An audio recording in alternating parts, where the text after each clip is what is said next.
Welcome to the first episode of Beyond. I'm your host, Q Deezy. We're here at the UE Studios. First guest, Mike Knox. What's going on, man? I'm here. We gotta talk, man. You know, we know about the music, you know, but what we do here on Beyond is just try to go a little bit deeper and try to find out the person behind the music. Right. And starting off, like, how did you, where did you grow up? Where were you born? I was born in actually, I'm from North Philly. Okay. 65th, Cecil B. Moore. That's where I'm from. Like, okay. You know, it's a wild neighborhood. I moved up to Logan. My uncle used to live up there. And I used to just go up there all the time and hang out. And that's where I really got the craft for wanting to be a rapper. Okay. Like, everybody started to feel like I was from Logan. But you know what, Mike? I want to go deeper. Like, growing up, what was the household like for Mike Knox? True. Hard. Okay. Both parents there. What was the? Nah, it was mainly my mom. You know what I'm saying? My grandparents. I spent a lot of time there with them. My mom worked a lot, and she would go out a lot and be in the streets and do what she was doing. But that was for a short period of time, and I actually was on my own since the age of 15 to now. Okay. Any siblings growing up? Yeah, I got brothers. I got a brother right now that's doing life. Actually, for 2 homicides. Really? Yeah, I got 2 sisters, and, so I got siblings. So, growing up in North Philly and, your mother not there, I guess, you didn't say anything about your father. Right.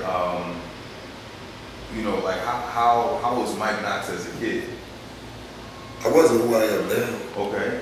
I was nowhere near that. I was, normal average child, running around, want to be a basketball player, going to school, messing up, not really doing the right things. But I think my father not being there as much as he could, it affected me a lot. Yeah. Because it would be that moment where he would come, and then it would be that moment where I'm waiting for him to come and he never was coming. So I was caught between that, you know what I'm saying, and learning how to fight, and I had the uncles to teach me that, you know what I'm saying. And, just with the family dynamic, were you the oldest, were you young, like, Oh, yeah, well, out of, my siblings, yeah, I was the oldest. So, you're dealing with all of these kind of issues, yeah. With, your father not being there, your mother not being there, and then you kind of have to be like a role model and a parent for your other, Yeah, but the crazy thing about it, like, my sister, we about, 8 years apart. So, she was real little when I was growing up. Yeah. You know what I'm saying? So, when I hit 15, she was still a baby. Yeah. I was growing.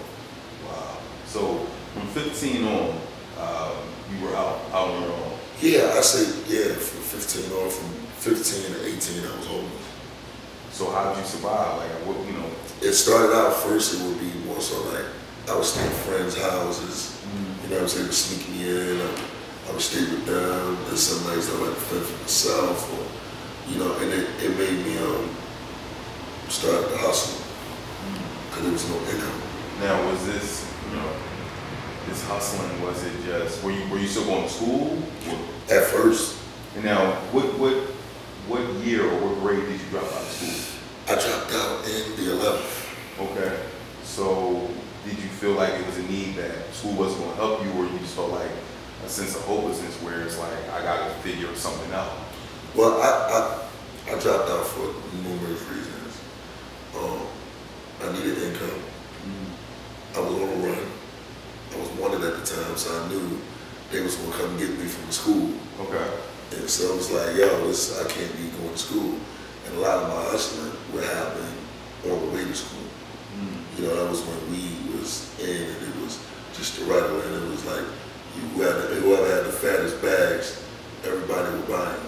Yeah. So, the crib that I was staying at, I ended up meeting somebody that was a little older than me. He was in his, maybe, I say mid-20s. And the house was left to him from his family. So he's like, yo, you can move in here. You know what I'm saying? I'm like, that. So I moved in. But it was like, no food, no And I was used to that. How old were you when this happened? I was every bit of like, I was like 17. Okay. You know, like, you're like 17. Yeah. About to be 18. So it was like, I couldn't comprehend with, yo, I don't got no food, I don't got no this. And his way of reacting was going to go rob. That wasn't what I did. You know what I'm saying? I wasn't into taking nothing from nobody. I said, nah, I'm gonna get a package in the house. Yeah. So I started out hustling for somebody, and I went from hustling weed for this person to hustling my own weed. Yeah. And then it was like, I would put money up, then I would come back, and he had a weed problem, the person I was living with. Yeah. So I would come back and some of my weed would be missing. You know what I'm saying? But it was like, it wasn't more of a like, he was taking advantage of me or anything. It was more of a, he just had a problem. Yeah. And it was like, he had to smoke weed. Like, if he didn't smoke weed, he would just be like schizophrenic. Wow. So I was like, all right, cool, we smoked it. That's my work for the week. Wow. You know what I'm saying? So I would chalk it and just double back whatever I had and keep moving it so I could get out of there and do something else. Gotcha. And, you know, I've been knowing you for a long time, and one of the things that's been a theme, you know, throughout, you know, our relationship has been jail. Yeah. Has been, you know, a lot of that. A lot of that. Yeah. You said you were on the run. I mean, like 15. What was your first like run-in with the law? My first run-in with the law was with any juvenile. Mostly would get stolen cars. Yeah.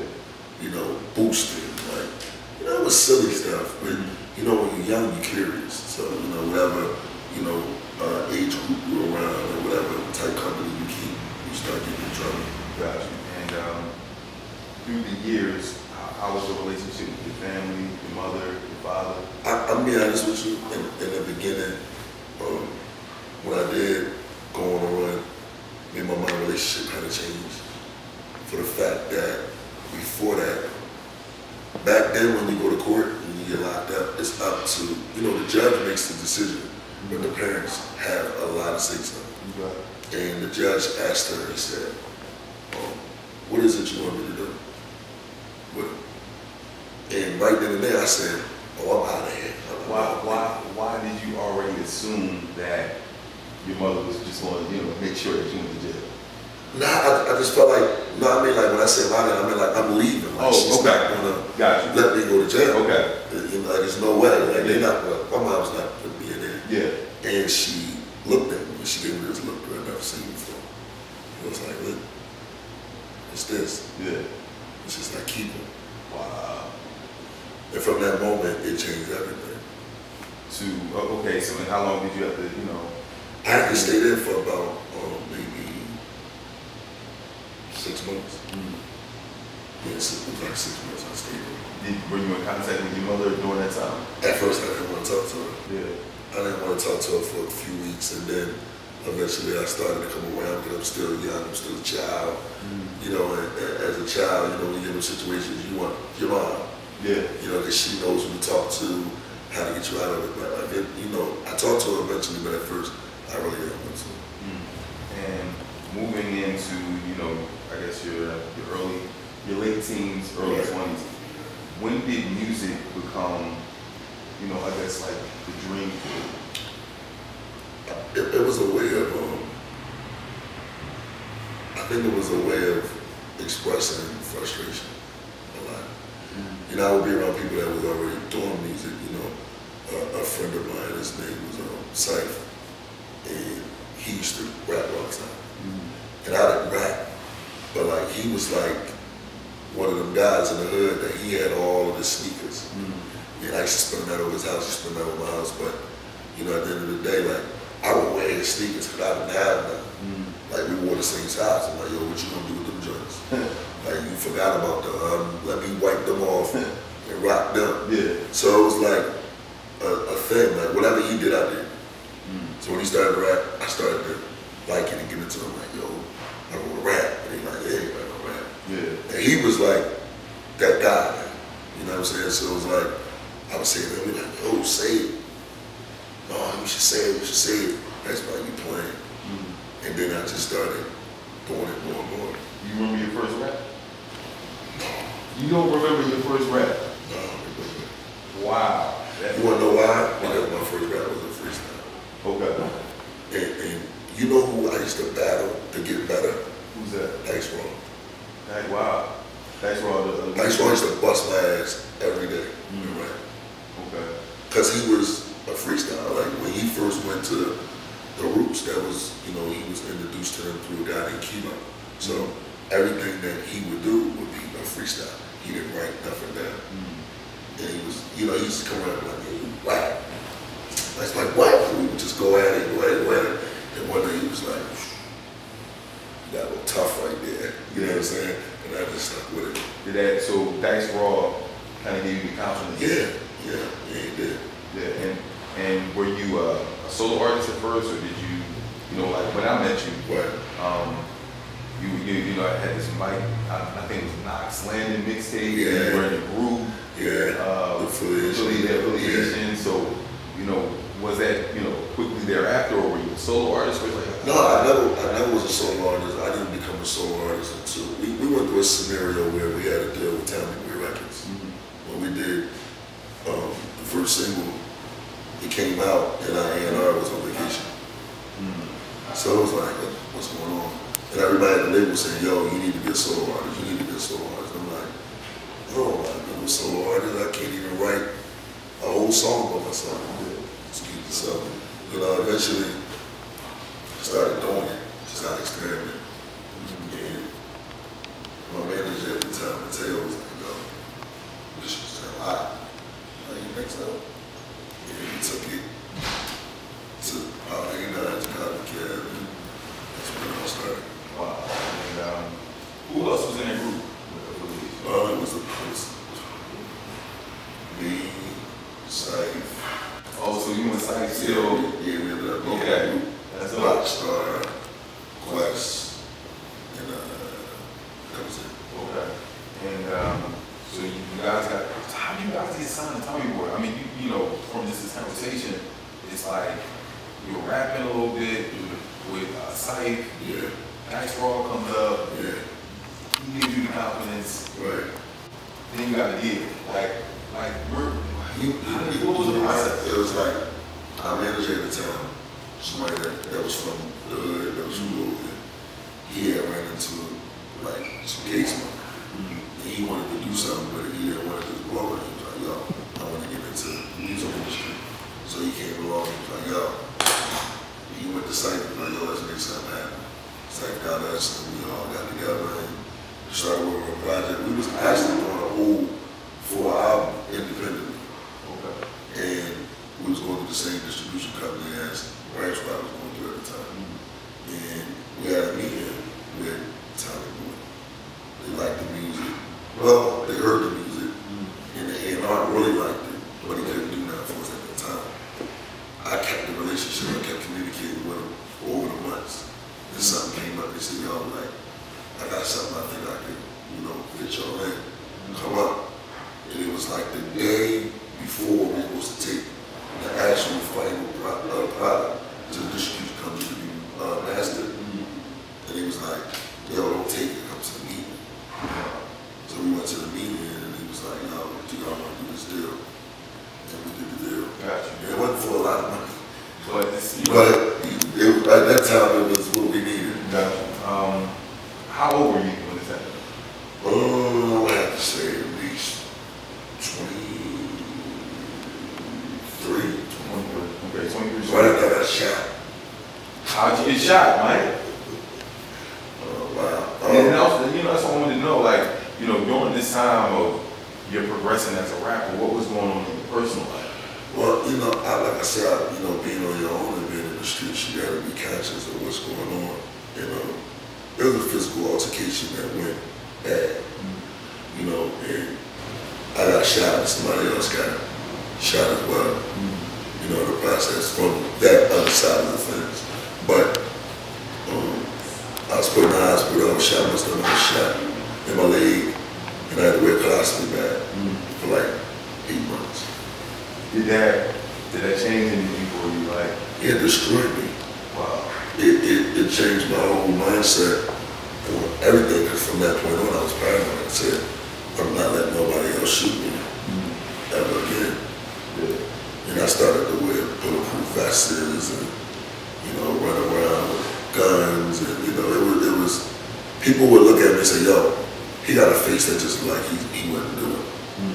And that's how I wanted it. And to this day I always shape this on. Yeah. I never wanted to look like the tough guy or the guy that's going, when he comes in the room, it's going to be a problem. But I just, you know, I'm not getting shot no more. Gotcha. And after, so were you still doing the street thing, and then after you got shot, and the music thing? Yeah, because like at the end of the day, at that point, yeah, we had to deal, but it was like, yo, I still got to eat. It's not bringing me no money yet. Yeah. I was too caught up in the streets. To the point where my manager was like, yo, you got to decide what you really want to do. Either you want to do this, or you want to be in the streets. Gotcha. And what was going on with, you know, I mean, I know a lot about you. Right. So, what was going on with females? Because I know, you know, a certain female was around for a minute. Yeah. But what was going on, you know, female situation at that time? I mean, I had serious situations. You know, and it's like some people you run into, it worked, and some people you just grow apart from. Yeah. And you gotta go your separate ways. Yeah. And that's what was happening. Got you. After affiliation, you being Mike Knox in the streets, which ones to go with? Because I'll hear from other rappers that have, I'm not gonna say the similar story, but have done both. Right. Which one was controlling your life? I would say the streets control my life more later. Only because you can't take back what you already done. Like, you know, you could be in the streets and then a person could hit the jackpot, they get the lottery, and they could be good, but they can't take back whatever it was they was doing before they hit the jackpot. Yeah. You always got an answer to it. So there was a lot I still had to answer to. I just didn't apply it with my music. So when certain things would happen, or people were, yo, Knox got booked, they were like, what? Like, because they didn't know. Because I never was the type of person to take whatever it is I'm going to do in the streets and apply it to my music. I remember, I forget what year this was, I got a call from female interviewers, and it was just like, Mike is locked up. Right. He needs you to write a letter for him, for the judge or whatever. And just out of respect of our friendship, I was like, whatever we gotta do. So Golden Boy, you gotta write a letter, I'm gonna write a letter, and you had to do some time. Yeah. What happened and how long were you in jail for that amount of time? They had booked me for aggravated assault / quote unquote burglary, kidnapping. That's kind of serious. But yeah, it's way serious. That's very serious. Yeah, this is way serious. I mean, you know, I only be honest with it because nowadays, you know, back then, people would say it was locked up for whatever, but nowadays, you know, you pay a couple hours and you find out what person criminal record is. Yeah. So, you know, yeah, it was a serious situation. And how long were you in jail for? I pleaded out. I actually ended up doing 2 years. They dropped some of the charges down. Okay, and 2 years away from your family, 2 years away from music, 2 years away from the streets. What did you learn from those 2 years? What was your mindset those 2 years in jail? I had the same mindset I had when I was on the street. I was by myself. And when you're in state jail, you have to fill out a visitor slip in order for anybody to visit you. There's no way they can visit you without you filling out this slip. I didn't fill one out. So the entire 2 years I was there, I didn't have one visit. I wouldn't let nobody come see me. For what? You wasn't seeing me when I was on the street, so there's no need for you to see me in here. How was your relationship with your mother then? It wasn't. How was the relationship with, with your family? It wasn't. So it was really like 2 years of just me being able to. Now she would write, here and there, but overall, I was doing what I had to do. Did you feel any remorse being in jail for 2 years? And did you grow? What was your outlook going into jail and then coming out? Like, did you change? I think my outlook going in was, I couldn't believe I was going in. And coming out, I wanted to do something different. I didn't want to come home and do the same exact things. But when you got felonies on your record, and when you got a violent crime on your record, it's not that easy to just walk inside a building downtown and ask for a job. Yeah. So it resulted in me looking for jobs and, yo, I'm not gonna do rap no more. I just want to take care of myself, have a place because I'm coming home. Mind you, I'm coming home, starting all over. I got a place to stay. I got to do all this all over because I'm on my own. Yeah. So I come home, it's like, I gotta go back to doing something. Back to the block again. How long did it take you? At least 3 months. So you're back 3 months. You back at it. I mean, are you still doing the weed selling like you were doing? I went to the next level. What's that next level? Cool. So you go from going to jail for 2 years. Right. Do you feel like jail helps you, or you just like, man, this was just a time out? You know, you gotta understand, I was in grade school. So you going up there and you see people that's been in jail since the 70s when you was born. You know what I'm saying? So it's like being around, my son was a lifer. And when he knew it was time for me to go, he moved out of the cell 2 weeks prior because he was too attached to me. So, you know, when I left, I had a lot of wisdom that was given to me. But, you know, it's a different thing when you out here and you need money right now. It's not about the fast dollar. Anybody that hustles will tell you that they don't want to hustle. If any hustler tell you he love hustling, he out here for it, he's the dumbest nigga on the planet Earth. Yeah. Nobody wants to hustle. It's the way you take care of your family. So you're back out 3 months. You move to the next level. Was there any anxiety stepping up to the next level, knowing the consequences of your previous actions? No, it wasn't no anxiety. I was more aggressive towards whoever was out there. I wanted in, but I wasn't coming to take. I was coming on my own. Just move over. Yeah. Do what you're doing. Let me do what I'm doing. Let's see who got the best product. And how long did it take you to get back in the studio after you came home?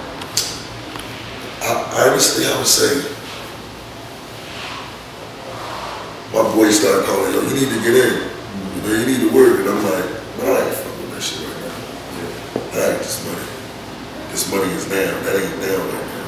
You know what I'm saying? So I wouldn't listen to the radio. I wouldn't get into it. I was like, whatever. I gotta count this. Yeah. And it wasn't a lot. You know, most rappers are gonna tell you in the interview, yo, I was getting a lot of money. I was rich. And that's a lot. That's a lot. I wasn't rich. I was barely getting by. I was making just enough for the 2 weeks. I had no kids. Yeah. See what I'm saying? So I was like, I had an apartment. I got some clothes. We were the same shit. Yeah. So I was more focused on that than music. And how long did it take you to get, to get back into music, and why did you get back into music? My anger. I had an anger problem. And I got tired of snapping out on everybody because, after I had got shot, my whole mindset just turned. I would be so short-tempered in a heartbeat. It was like, yo, I gotta find something to do. So I just started to, what I was feeling, I would just write it down. Write it down, and I was making it in the records. And I just started recording. And I was like, yo, put out a mixtape. Because I couldn't afford. My way to put out a mixtape was only because I couldn't afford to put out an album. It wasn't a trend. It was, I couldn't afford an album, so I mixed it. And how was that mixtape received? Good. Were you shocked? Were you surprised? Very surprised, because at that time it wasn't about nobody hosting mixtape. Where we from, it was just like good music over instrumentals. It was working. no surprise. Gotcha. And did that give you the motivation to like keep going? Yeah, because it was like my hood started to get behind me. It started like, yo, this it. Yeah. You gotta go, man, don't stop. You gotta keep going, you gotta keep going. Yeah, you sure? What about the money? Yeah. We're making a little bit. All right, come on, let's go. And you know, the one thing about you, Mike, is I feel like you're like the mayor of the city. No, really, because it's you're cool with everybody. You know, I mean, you've been cool with everybody from Ram squads to the major figures to the Cassidys, the Ciceros, just everybody in the hip hop community. Dice Raw, I didn't even know, you know. So all of these guys. Did you feel maybe some animosity towards some of these guys that were getting a little bit more shine than you, or like, you know, how was you feeling? Some of the movements. I did.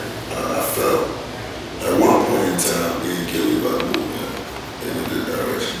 You know what I'm saying? And I think it wasn't a hate. I never hated anybody unless I had direct contact or conflict with them. I just didn't understand why was somebody else getting more of a look than I was. You know what I'm saying? I never understood that. It was like, not that the person made a great record or they rap better. Like, I don't consider myself to be the best rapper in Philly. I will never say that. I'm very much underrated, and a lot of people say that, but I'm far from the best rapper, and I still say that. But I feel like I work hard at what I do. So why not get that same respect and same push as every other artist will? Gotcha. And so you're getting noticed from your peers. Like I said, everyone, right. You know, it was apparent, it's still apparent that people have a lot of love for you. Right.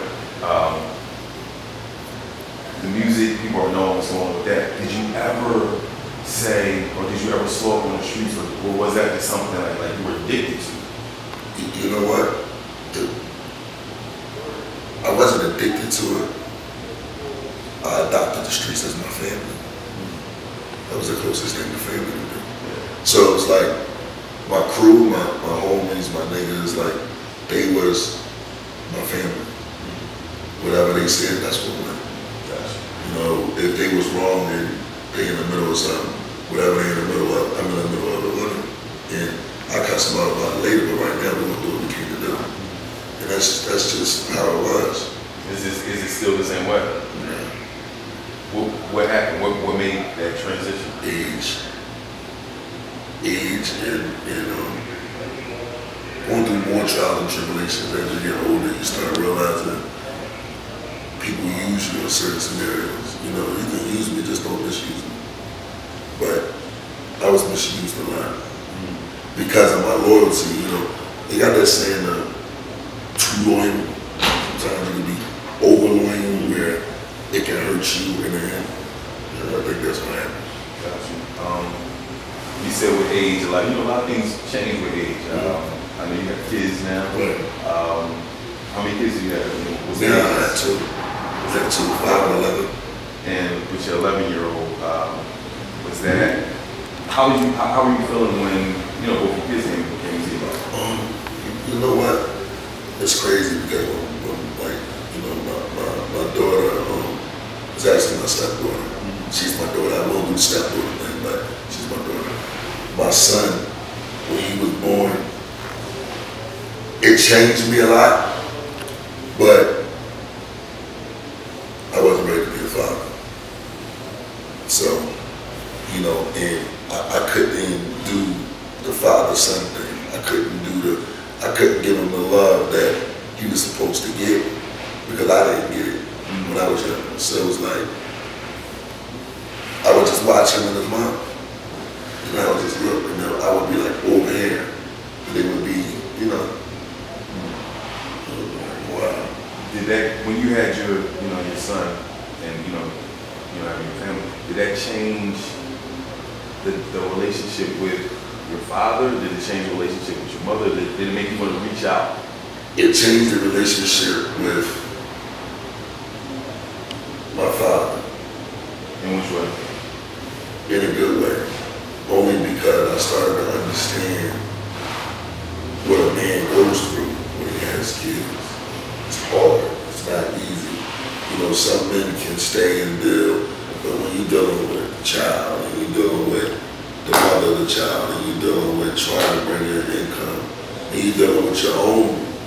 issues. Yeah.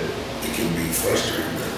You know, I think, you know, me and you talk a lot, Right. and I think that's something that isn't talked about a lot. It's like you hear about postpartum disorder with women, Right. but you never hear about what's going on with the father. Like, Never. you know, if you're the head of the household, it's a lot of pressure on It's you. a lot. Were you feeling the pressure for, you know, from the family situation to like something in the street has to work, or something with his music has to work now? Yeah, again, it got to the point where it was like music wasn't working. So I moved to doing something else. And I continued to do the music, and I continued to do the music. And it was like doors was being shut in my face, and I couldn't understand why. So when I can't get an answer for something, I get frustrated. Did that frustration affect your family? Like, At first it did. At first it did. You know, until my wife said, yo, whatever you do, I'm still not going to work. you made a point. You're married. Happily. You don't hear a lot of rappers saying they're married. You don't hear a lot of rap. You know, that's not a subject matter for people. Right. You know, how did you meet your wife? How did that situation grow into you know where it is today? She went through hell and back, but I mean, she always was just there. You know, she always was. She was very much passionate about me getting a relationship with my family again. You know what I'm saying? Like that was like, because I didn't understand. Like, you know, she got her mother and her father. They've been married for years, you know, for almost 30 years, if not 30 years. So she doesn't understand not having her mother and father. Yeah. It's like that don't sit right. You know what I'm saying? Like, how did you leave home at 15? I don't understand that. Did she make you? I mean, of course, she made you a better person. But Definitely. how long have you been together? I would say about 8 years, 8, 9 years. When did you know you were going to get married? You know what? Like I said, you know, I took it through a lot. I would say when I came home the second time. Okay. I know.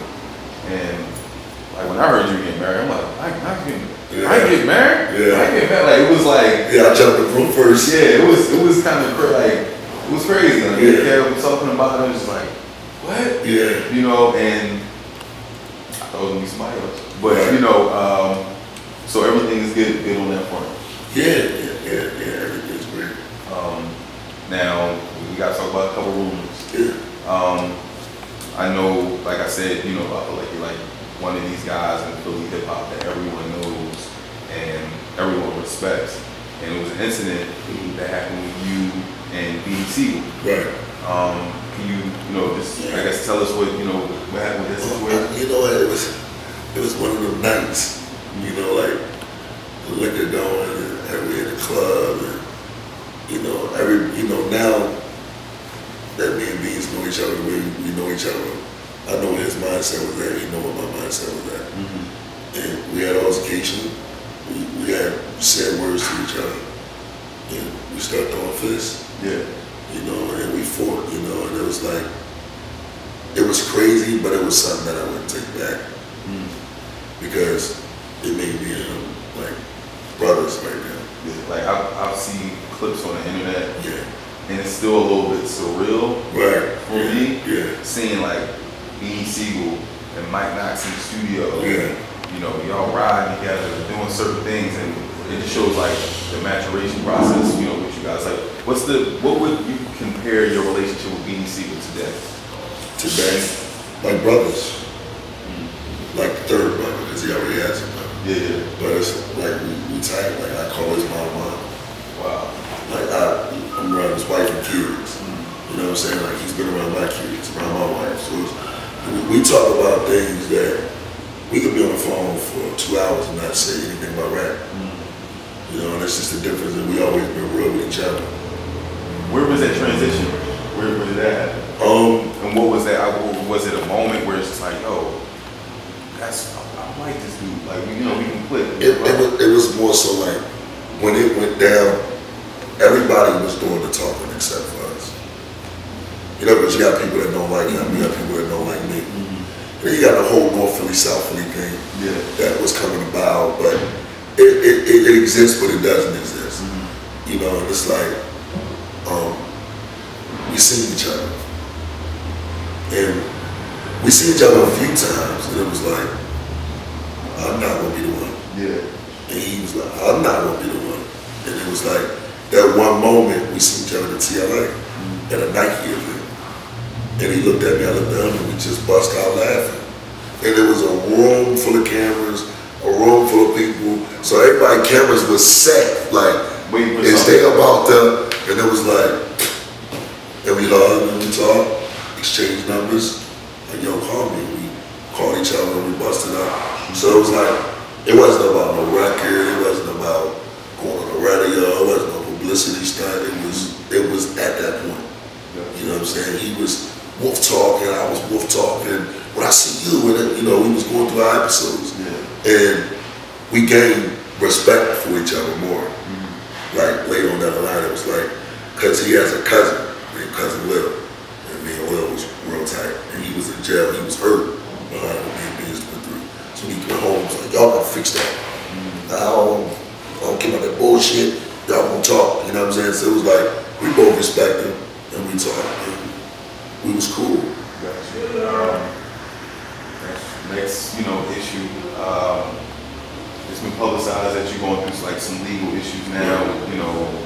Court cases. What is going on? Because I want to say this.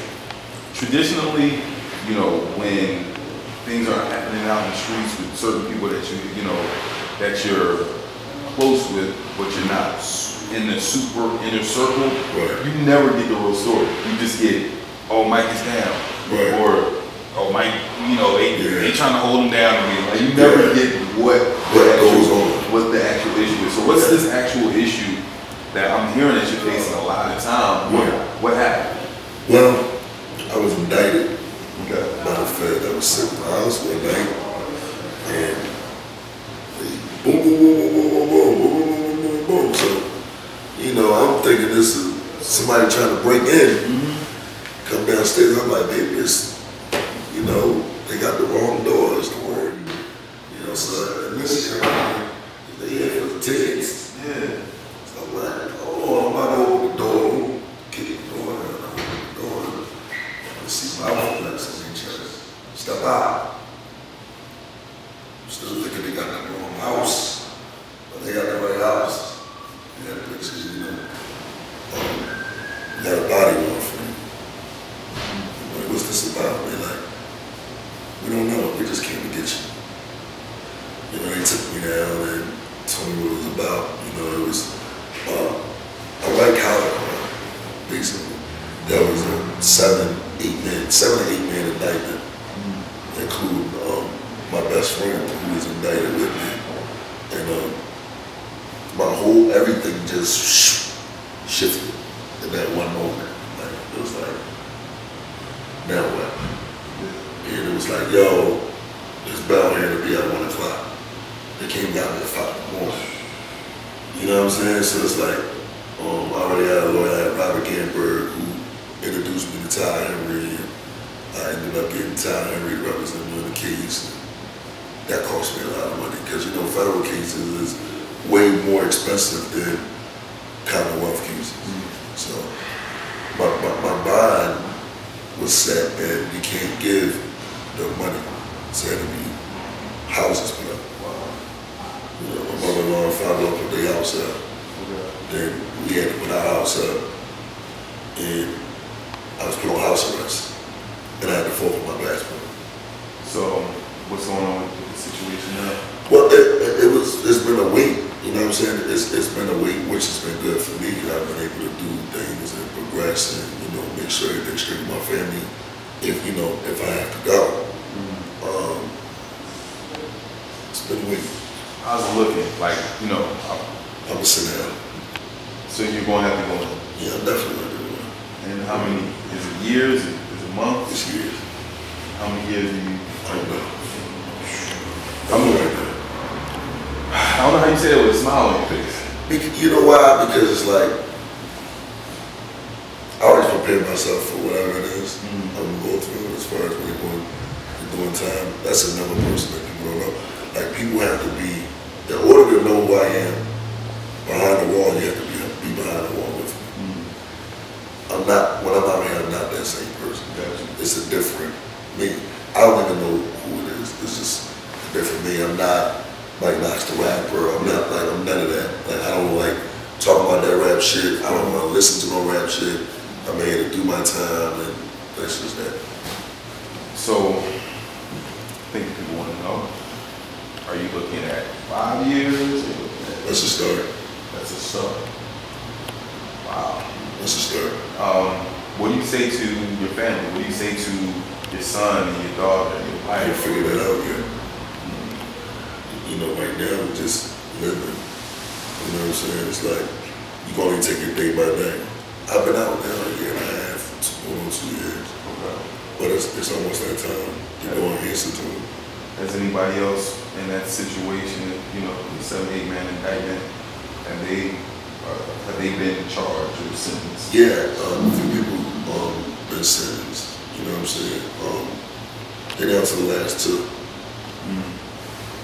That's you and Me and my man. okay. They're down to the last two. Do you regret whatever got you into the situation? Of course. You always regret when it's bad. You don't regret when it's going on, but you regret when it's bad. I regret being in the car with the cocksucker that would wire on me. You know, I regret that moment because that's not a moment that I can control or that I knew about until after the fact. So, you know, it is what it is, though. I ain't killed nobody, so Yeah. I'll be out eventually. Gotcha. Do you think this last time you going in, coming back out, that the rap career may be over for you? I think about that a lot. You know what? This is more about what my mindset would be when I get out. Who knows? Yeah. Does it put things in perspective as, you know, music is just one part of who you really are? I realized that within the last 2 years. That music gonna go on regardless. Like, you know what I'm saying? Like people gonna do music regardless. You know, I look at it like, if a person gets shot and they die right now, if I get shot and I die right now, they'll mourn for 2 weeks. Their life will go on. Yeah. When stories may come up here and there, damn, I miss Knox. Knox used to put that on. So with that said, when you think about doing 5 years or 6 years, whatever I may do, music will go on. So it's okay to not do music no more and go and do something else. If that's what I gotta do. Because life will go on. What do you want Mike as the person, your legacy to be? You know what? I never really thought about it as me ever having a legacy. I never thought that far. Like, I'll put it like this. You're gone. Yeah. And what is it that you want your son to tell his children about his father? He never takes no for an answer. If you tell me no, I'm gonna find a way to make you tell me yes. You gotta, like, you know, and that's really my thing with doing an album before I go or going so hard at rap now because I don't give up. You can't give up. If you give up, you're a loser. Gotcha. And speaking of not giving up, I've seen in the last couple of years your relationship grow, closer with another, rap icon, 50 Cent. Right. I see the G Unit tattoo. Yeah. What's the relationship with 50? What's that like? It's How did it great. start? The relationship with 50 started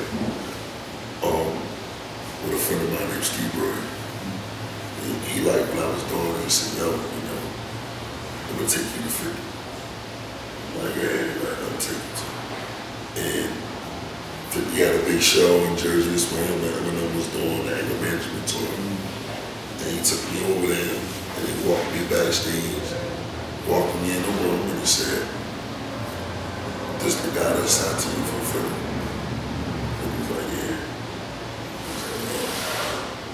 was like, 50 was so like, his communication was real open, like he knew me already, but it still was distant. Because that's the street of them, that's the, I don't really know you, you know what I'm saying? I'm gonna see what you're about.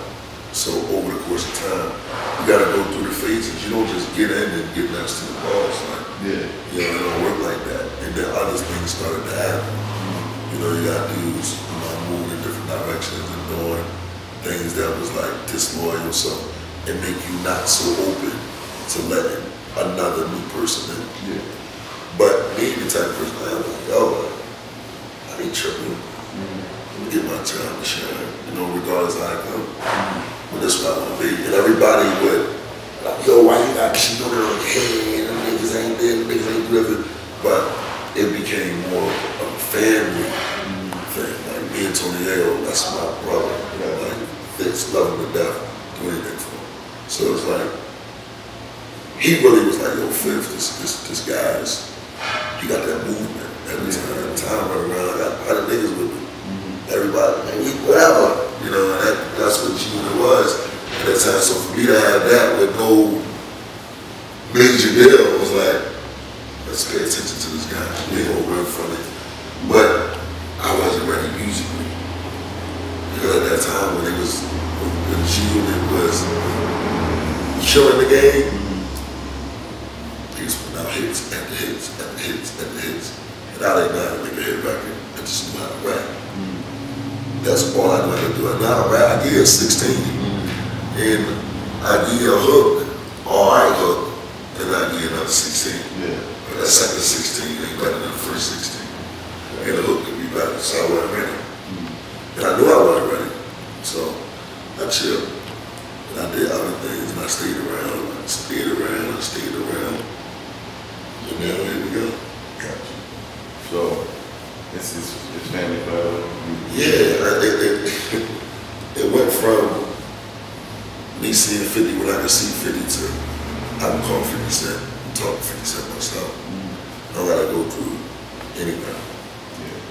And just in closing, is there anything else that, you know what, this is what I want to know too, just going backwards. How's the relationship with your father and your mother now? None. And why is that? They don't communicate. So all of this, you're facing 5 years. Right. You know, you're having great relationships with people that people would die to be next to, and you have no relationship with the people that created you. How does that make you feel? Oh, you okay? I'm sorry. Well, my dad is like, I'm him.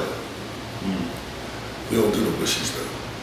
So it'll be like, well, just to touch me, it'll be like to tap me and see how I feel. And I'm good. And how's the relationship with your mother? What was the last conversation you had with your mother? We ain't speaking right now. When was the last conversation? I'll say months ago.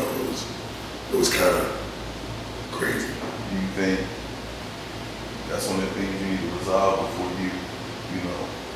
Yeah, I mean, I've also heard that, you know, like I said, you're the mayor. Like you're the mayor, you know, you broker deals, you've done some stuff for me, you know, with 50 Cent as well. You know, you've done some things, but not even just with 50. Like me and your relationship, the one thing I've always liked about it was we've always been real with each other. Right. And if it was ever I had an issue out in the street, not like I needed protection, we would always just try to, you're a mediator, you're a great mediator. Yeah. And I know that you also mediated a situation between Beanie Siegel and 50 Cent. Yeah, and that was crazy because 50 came to Philly. And he was like, this was around the time Beans was having his issues with Jay. And he was like, yo, what's up with Beans? And when he asked me, it was like, yeah, you know, I'm like, here, man. It's like, you call me? I'm like, yeah, I can call him. And at that point, I could either use my emotions of being a businessman. So I called him. I said, yo, Fifth, I want you to come to the station. And it threw him off because we didn't have talk for a while after we did, squash everything. He was like, yeah. I was like, yeah, come in. He came down. That's when they did that big interview where people first seen them together. And it was like, that next day, Fifth was like, bring him to the office. He played some records, and that's when Fifth did go off. You know what I'm saying? And then from there, Mac was like, you might as well manage me. Wow. And I'm like, what?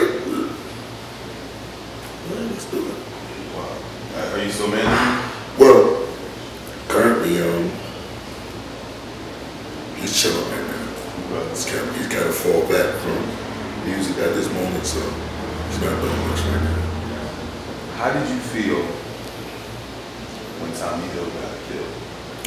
From the Ram Squad, people don't know. Right. Ram Squad, they're a big group in Philadelphia. They started I feel like a new wave of independent, rap in Philadelphia, and they got signed to Universal, and I know you were really close to them. And we saw the issues that they had as a group. How did you feel when Tommy Hill got murdered? I honestly feel like it was tragic. At the end of the day, we all only get one life. And when you go, you leave so much behind. Kids, family. You got daughter, you got son. And you got people that, oh, he was a rat, he was this, he was that. At the end of the day, my own people just like, damn, I watched them before those moments. And I remember certain things in those moments. People can say whatever they want to say about the Ram Squad, but every group in this city has taken something out of their book to use to do what they do now. Gotcha. In closing, on this note, what was the best day or best situation or best moment, I should say, that happened for you in the rap game and outside of the rap game? In the rap game, I would say the best moment for me in the rap game for me was when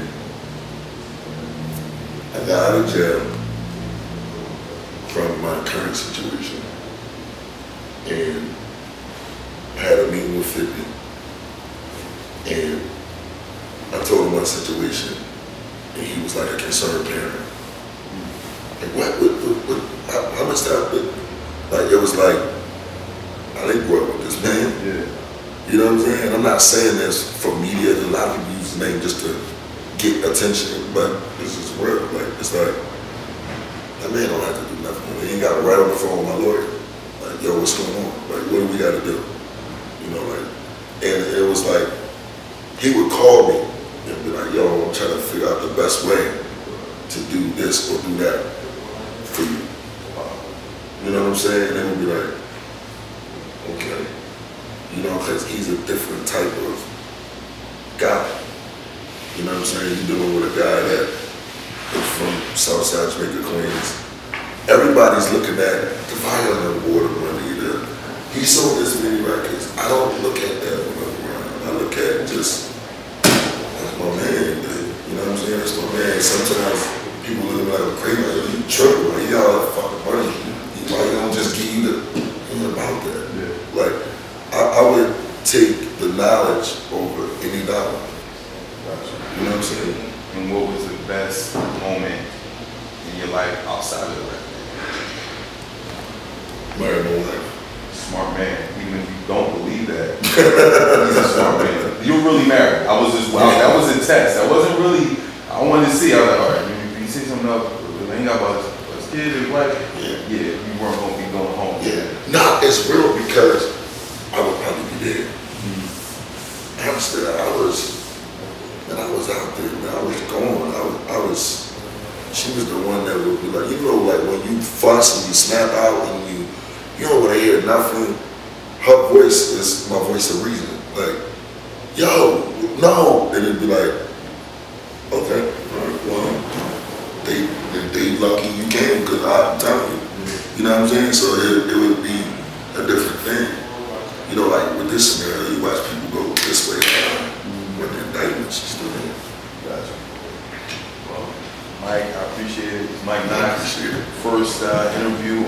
beyond. Deezy/Oprah. That's what I do.